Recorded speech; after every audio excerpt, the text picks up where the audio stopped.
Ya son Ya me las acordé. 11:58 aquí en Miami. Vamos a ver cuántas personas se contactan el día de hoy, se conectan.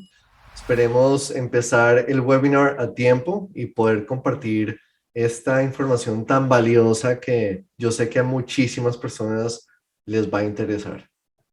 Sí, sí, definitivamente. Creo que digo, para los que tienen la experiencia es un poco información adicional, para los que no conocen, es la forma justamente de tener esa información que teniéndola la pueden usar, ¿no? Digo, esa es la parte más importante.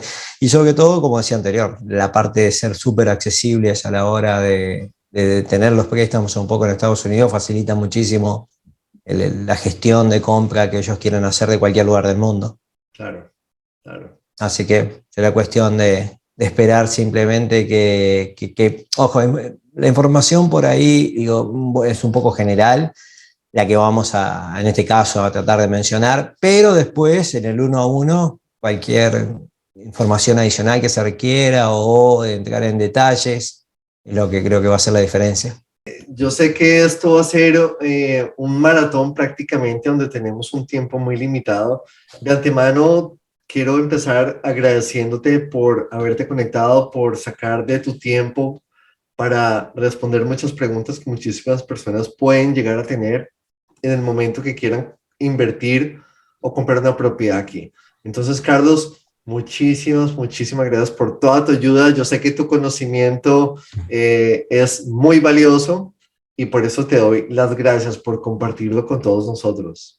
No, agradezco la invitación y bueno, vamos a tratar de aportar información que creo que para muchas personas puede ser de mucha utilidad. Digo, sobre todo en aquellas personas que no han tenido relación todavía con un poco el sistema financiero de Estados Unidos y el sistema de compra de Estados Unidos de propiedades. Así que vamos a tratar de aportar por lo menos una visión bastante amplia que les va a permitir saber un poco cómo funciona. Perfecto. Excelente. Pues son las 12 del día. El webinar se supone que empieza a las 12 del día, 11 de la mañana, hora Colombia. ¿Crees tú que podamos empezar con esto? Claro, ¿estamos listos? Excelente. Pues entonces, espero que se encuentren muy bien. Mi nombre es Andrés y hoy vamos a hablar sobre la manera correcta para invertir y comprar tus propiedades ideales apalancándote con préstamos. Desafortunadamente, hay información la cual no tiene nada que ver con la realidad, ya que es muy fácil para ti, el cual eres un inversionista extranjero, poder conseguir financiamiento en los Estados Unidos para comprar tus propiedades. La mayoría de los extranjeros no conocen lo fácil que es comprar propiedades en este lado del planeta. Y eso generalmente sucede porque toman como referencia su propio país. Y en el momento que quieras comprar y financiar tus propiedades, los requisitos necesarios para realizar la transacción son muy importantes. Y si hablamos de cuentas de banco y extractos bancarios, es suficiente con que el dinero esté en tu cuenta de banco por lo menos 61 días, 2 meses.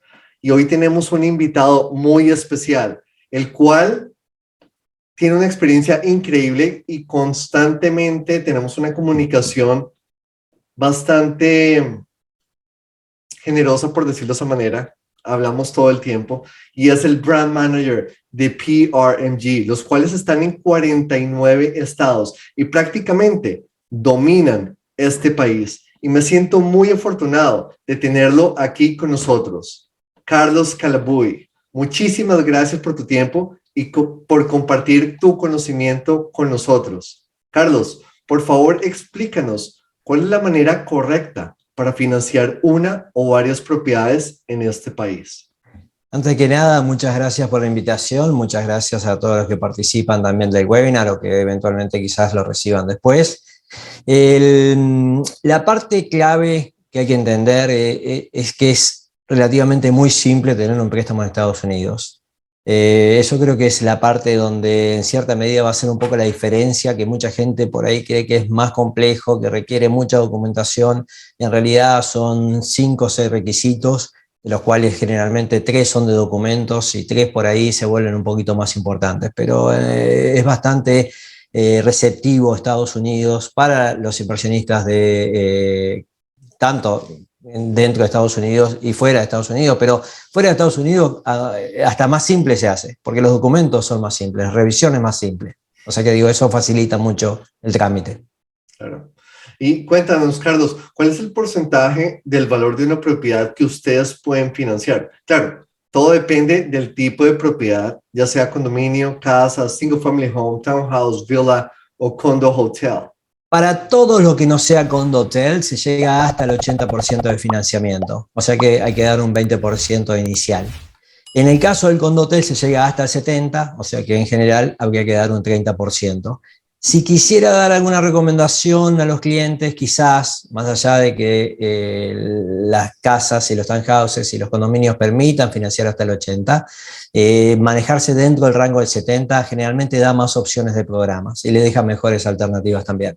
Ok, perfecto, excelente. Y actualmente, Carlos, ¿cuál es la tasa de interés para préstamos de 3, 15 o 30 años para nuestros inversionistas extranjeros? En principio, la tasa de interés arranca en el bajo 5% para lo que es un poco el interés fijo, por ejemplo, por 3 años. Después voy a explicar un poquitito más en detalle, digo, esa parte de qué es un interés variable, qué es un fijo. Y en la parte de interés fijo está en el 6,5%, cerca 7%. Cuando estamos hablando de fijo, nada se mueve por 15 o 30 años, por ejemplo. Ese sería un buen rango de tasa de interés para hablar. Ok. ¿Y cuáles son los programas que le puedes ofrecer a nuestros clientes extranjeros que quieran comprar propiedades aquí en el sureste de la Florida o en la Florida en general? Los programas se dividen en dos grandes categorías. Están lo que son los préstamos ajustables y están los que son fijos. Y cuando hablo de ajustables es el periodo, la tasa de interés se mantiene fija por determinado periodo. Puede ser 3, 5 y 7 años. El plan de amortización igual se calcula a 30. Y la diferencia es que si, por ejemplo, se tomó un plan de 3 años, en 3 años y un mes estaría cambiando la tasa de interés, que a su vez tiene topes. Y a diferencia de la tasa de interés ajustable, está lo que es fijo, 15 años o 30 años, y en ese periodo de tiempo, para ese tipo de programas, la tasa de interés no se mueve y va a ser exactamente la misma de principio al final. Un pequeño detalle en función de eso, el ir ajustable o fijo, más allá de la diferencia que pueda haber en el cálculo o lo que es un poco la tasa, el costo de la tasa de interés, tiene que ver un poco con los objetivos del inversionista también. Digo, ¿por qué? Porque puede que la inversión sea de mediano a largo plazo, tiene previsto planes de vida como por ejemplo depende de otras ventas de otras propiedades y puede repagar el préstamo antes de pensar en 30 años o no específicamente en la inversión mediano a largo plazo, entonces por ahí la opción fija pudiera tener más sentido, pero lo más importante es analizarlo para cada caso puntual, porque no todos los inversionistas manejan la misma estrategia.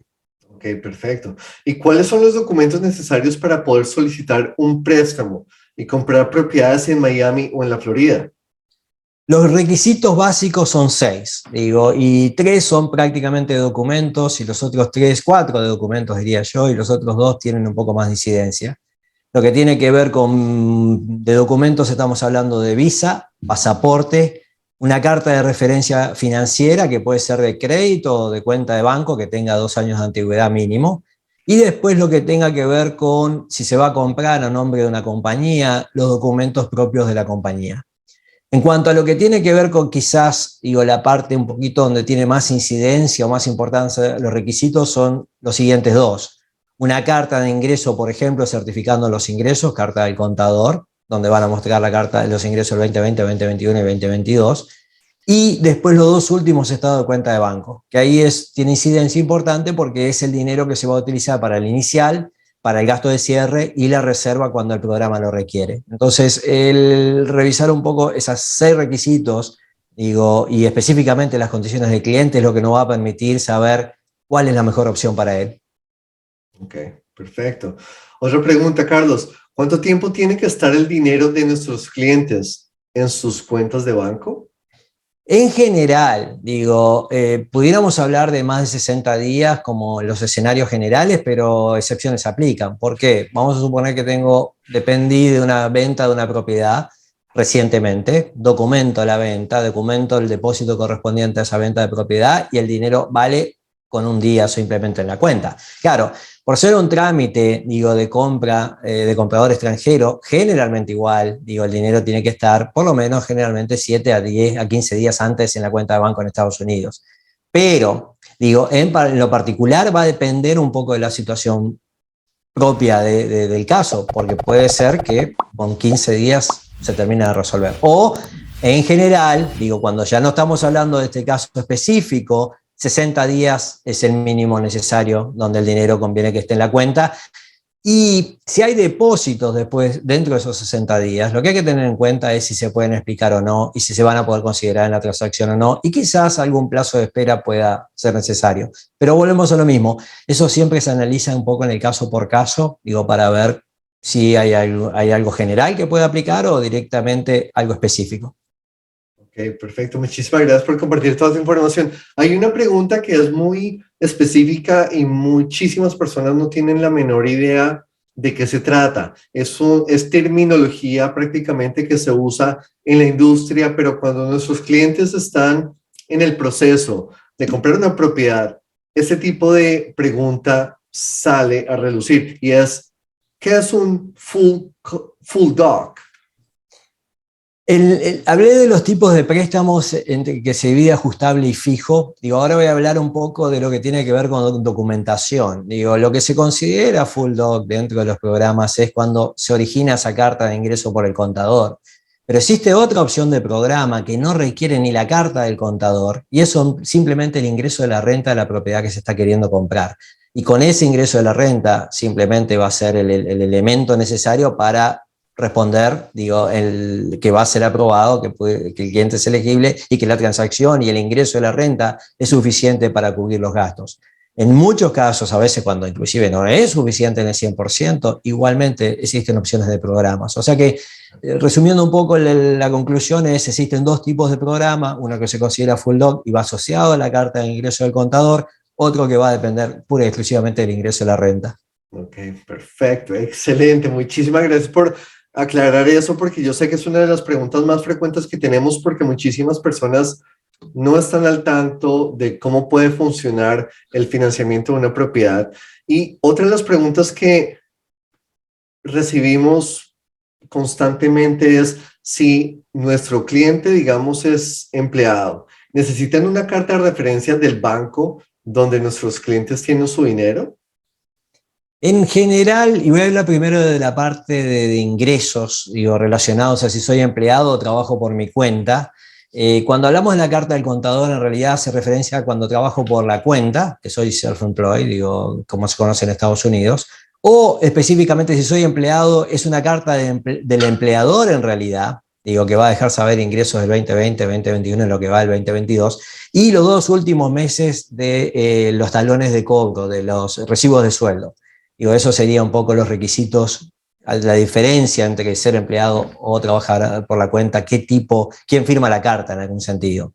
Y en cuanto a lo que tiene que ver con la referencia financiera, digo, que hablaba dentro de los requisitos, es una referencia que puede ser de crédito o tarjeta de cuenta corriente o caja de ahorro, que tiene que tener mínimo 2 años de antigüedad. No necesariamente tiene que ser de crédito. Puede ser de tarjeta de crédito también, puede ser de cualquier otro tipo de crédito que la persona tenga como referencia, digo, dentro de su historial. Pero en realidad, volvemos, una carta de referencia de financiera que tiene que tener 2 años de antigüedad.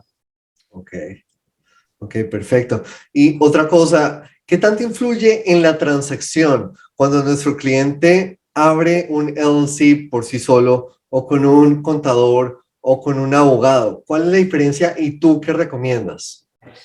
La parte de la LLC, digo, no solamente a veces opera como protección, sino también por un tema de impuestos. Definitivamente la mejor persona para explicar la parte de impuestos va a ser un contador, que seguramente después fácilmente le podemos recomendar, digo, con quién pueden dirigir esa pregunta específica.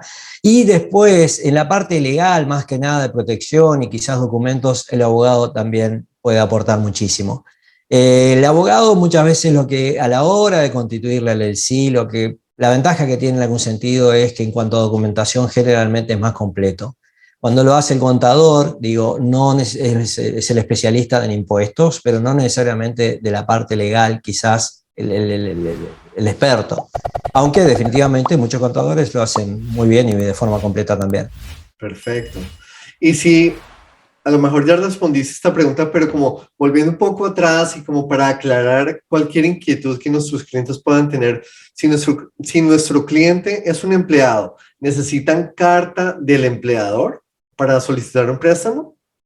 Es una verificación casi, una hoja membretada que va a contar obviamente la posición, la fecha de inicio, lo que tiene que ver con el ingreso documentado que ha tenido en el 2020, 2021 y lo que va del 2022. Y después los 2 últimos meses de recibo de sueldo. Es como más que nada para validar los recibos de sueldo y tener un poquito más de información adicional. En el caso del empleado, ¿no? Digo, ahí el empleador es quien va a dar el documento en realidad, la verificación. Ok. Y por lo general, ¿cuánto puede durar el proceso de una compra o el financiamiento de una o varias propiedades? En general, digo, y esto es interesantísima la pregunta, y la voy a dividir en 2 etapas diferentes. Digo, la primera etapa es cuando estamos haciendo el análisis de ser elegible o precalificarlo. Y particularmente, digo, algo que obviamente la mayoría de la gente no lo sabe. Digo, cuando hacemos la precalificación todavía no iniciamos ningún proceso formal o no se inició ningún proceso formal del préstamo. Se analizan las condiciones del cliente y se determina si es elegible. En muchos casos, digo, ya se tiene toda la información, digo, lista, digo, el cliente obviamente trabaja para producirla y nos hace llegar la documentación más o menos rápido dependiendo de cada caso. Y una vez que tengamos toda la información ya queda como claro si es elegible o si cumple todas las condiciones y, mejor dicho, todos los requisitos. Y después sale a buscar la propiedad, ya se sabe un poco para qué quiere, vamos a decir, qué monto máximo puede ir a calificar. Digo, después sale a buscar la propiedad, en este caso contigo, obviamente, como el agente de bienes raíces, y ejecuta un contrato. Y ahí es cuando después va a arrancar el proceso formal de la petición del préstamo. Y en general, el proceso, desde que se firma el contrato, podemos decir que tiene un tiempo total de algo que puede estar entre 35 y 60 días. Okay. Y lo más importante y uno de los errores que a veces más populares que hay es que la persona piensa que una vez que dio la información adicional ya está. No, en realidad arranca el proceso, puede que requiera alguna aclaración, puede que requiera alguna carta mínima adicional. En general, si se revisa todo desde el principio y está completo, no va a haber mucho más. Pero lo que sí tiene que entender la persona es que el dinero, los depósitos, el mostrar los estados de cuenta y quizás pedir una actualización después es normal en el proceso. Y el final del proceso es cuando realmente se cierra la transacción, generalmente, como decía anterior, entre 35 y 60 días, desde que se firma el contrato. Ok, perfecto. ¿Y qué tantos documentos necesitan nuestros clientes para que tú puedas otorgar el préstamo?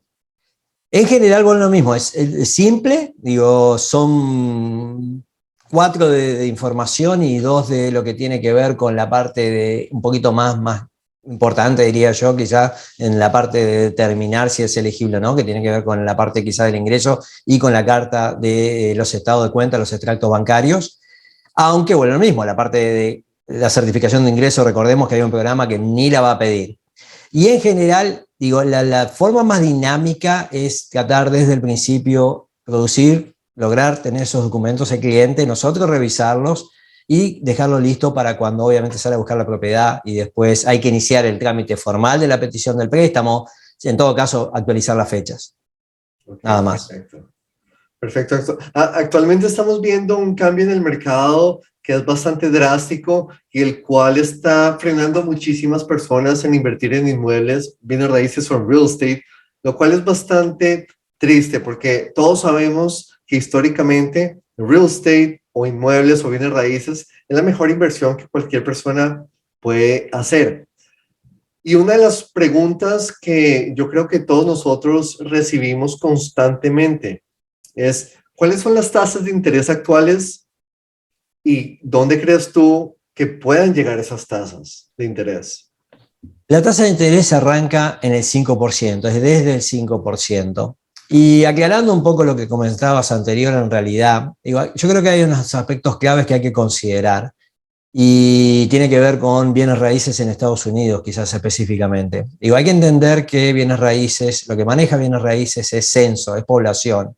Y Estados Unidos crece constantemente en población hasta en las crisis, por decirlo de una manera, digo, si tomo como ejemplo la del 2009.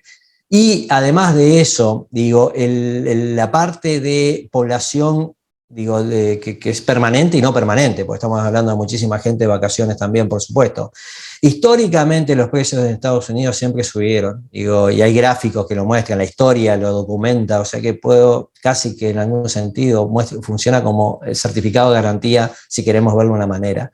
Está claro que existen ciclos económicos, está claro que existen fluctuaciones, pero históricamente, digo, en Estados Unidos los precios de las propiedades siempre subieron. Una casa en el año 50 valía $7.500, o sea que digo, de ahí para arriba una escalera de ejemplos existe en cuanto a cómo se movieron los valores. En cuanto a la tasa de interés, es otro elemento que fluctúa, digo, en Estados Unidos. ¿Por qué? Porque lo utilizan mucho como política monetaria, manejo de política monetaria. Entonces, ahora, por ejemplo, estamos en un momento de alza porque están queriendo controlar la inflación, lo cual es sumamente importante. Digo, y después, eventualmente, además, existe la posibilidad de que baje la tasa de interés como para reactivar, digo, el sistema económico. Entonces, bueno, lo mismo, las tasas de interés en Estados Unidos lo que hay que entender es que el average regular está entre el 6 y 7%. Se conoció algo como el 3% históricamente en toda la vida de Estados Unidos hace 2 años, un año atrás. Y el average normal es 6-7 si se conoce hasta el 18,45 en los años 80. Claro. Pero bueno, lo mismo, yo creo que lo más importante a nivel de alguien que va a invertir de fuera de Estados Unidos es qué maneja bienes raíces, que en este caso sabemos que es población, el crecimiento constante en Estados Unidos, y sobre todo el hecho de que los valores históricamente siempre subieron. Creo que son factores claves. Perfecto, perfecto, Carlos. Y yo sé que te he hecho varias preguntas, pero ¿crees tú que hay algo que todos nosotros debamos saber sobre la manera correcta, cómo invertir en inmuebles, bienes raíces o finca raíz aquí en Estados Unidos, especialmente en la Florida o en el sureste de la Florida? Yo creo que dos cosas, ¿no? Digo, hablando del sur de la Florida, estamos hablando de que se ha convertido, siempre fue un destino mundial, pero con coronavirus se transformó un poco más, digo, en algún sentido, desde que mucha gente empezó a entender en Estados Unidos que trabajaba remotamente y por un modelo de vida, llamémosle, o un estilo de vida, que sabemos que la Florida es un balneario a nivel internacional, digo, estamos cerca del agua, la temperatura es ideal, digo, en cuanto vamos a decir, durante todo el año, por eso todo el mundo en Estados Unidos quiere estar en Miami, entre otras cosas. Y creo que esa parte tiene muchísima incidencia de lo que significa Miami, en algún sentido, a la hora de importancia no solamente de vivienda permanente, sino de turismo. Y eso creo que en cierta medida sirve para garantizar lo que es un poco la inversión, que es, bueno, mismo, parte clave, dónde voy a comprar, digo, bienes raíces, está claro que va a hacer una diferencia, digo, el lugar donde uno compra, digo, es una parte clave de lo que diferencia bienes raíces, por ejemplo, a otro tipo de productos. Y eso creo que tiene, es por ahí lo más importante a destacar. Y en cuanto a lo que tiene que ver como inversión en sí mismo, está claro que el sistema más antiguo que existe cuando hablamos de inversiones, yo compro, alguien más me lo paga. Digo, y el apalancamiento financiero, obviamente, permite comprar, ejemplo, pudiera comprar una propiedad cash y voy a tener la rentabilidad solamente de esa propiedad, o con ese mismo total dinero disponible compro 2 o 3. Claro. Apunta a diferente tipo de inversión, digo, apunta a diferente tipo de proyecto. Uno apunta a yo compro, alguien más me lo paga y apunta a patrimonio, el otro apunta más a una rentabilidad mensual, ¿no? Digo, entonces ahí creo que depende un poco del modelo del inversionista que conviene más. Perfecto, Carlos. Pues yo sé que tienes una agenda bastante complicada el día de hoy, toda tu semana, y aprovecho el momento para darte las gracias por haber compartido toda tu información. Yo sé que hay muchas cosas que no te pregunté. Yo sé que hay preguntas que eventualmente van a salir, nuestros clientes eventualmente nos van a informar qué inquietudes tienen en el momento. En ese momento, cuando nuestros clientes tengan inquietudes, ¿cuál es la mejor manera de ellos contactarte? La mejor manera es que, bueno, después de un poco del webinar seguramente vamos a mandar la información de contacto que corresponde, digo, el número de teléfono y el email, por supuesto. Y a través de WhatsApp creo que es la forma más interesante y más dinámica, más que el email en sí, porque lo que conviene es tener una breve entrevista telefónica donde nos permite rápidamente revisar requisitos y condiciones del cliente para determinar qué opción es la mejor y cómo, en cierta medida, cuál va a ser la opción o cuáles son los programas. Y eso en un email a veces se pone un poco lento, digo, y pierde dinámica y se pone más confuso todavía, porque por ahí es más fácil definitivamente explicar por teléfono que en un email. Digo, a veces el grado de explicación es más o menos dependiendo de la situación de cada cliente. Entonces, la parte más fácil, WhatsApp, llamada, trato de, inmediatamente que tengo el contacto del cliente, trato de coordinar una breve llamada telefónica de la forma más inmediata posible. Perfecto, excelente. ¿Hay algo que tú creas que no te hayamos preguntado o algún tipo de información que creas sea relevante que puedas compartir con nosotros antes de terminar nuestro día? Yo creo que creo que la mayoría de las preguntas las cubrimos, pero bueno, lo mismo, destacar lo simple que es en algún sentido pedir un préstamo a Estados Unidos, lo conveniente que es si lo miramos en tasa de interés comparado con escenarios internacionales. Claro. Y también un poco, digo, no solamente esa parte financiera, sino el hecho de los propios bienes, digo, de bienes raíces en Estados Unidos, los incrementos de valor en la historia, lo que tiene que ver con las rentabilidades. Yo creo que son en sí mismo la historia y las pruebas que existen hablan muy claramente de qué representa, ¿no? Y simplemente digo, tener claro qué es Estados Unidos o Miami específicamente, inclusive a nivel de inversión en bienes raíces, creo que es lo que es muy importante para los clientes también, entender qué significa, ¿no? Claro que sí, estamos totalmente de acuerdo. Nosotros no solamente que vivimos acá, sino creemos y estamos convencidos de que el mejor lugar del planeta para vivir e invertir es el sureste de la Florida. O sea, eso lo tenemos muy claro. Carlos, yo quiero agradecerte de nuevo por todo tu tiempo. Yo sé que el tiempo es limitado para todos nosotros. Has compartido información muy valiosa que yo sé nuestros clientes van a poder disfrutar y entender lo fácil que es poder comprar una propiedad aquí en Estados Unidos si están pensando en financiarla.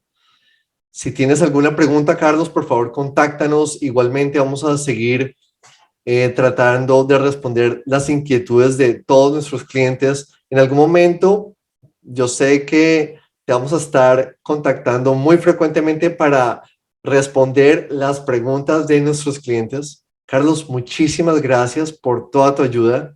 Un placer haberte tenido aquí en nuestro webinar.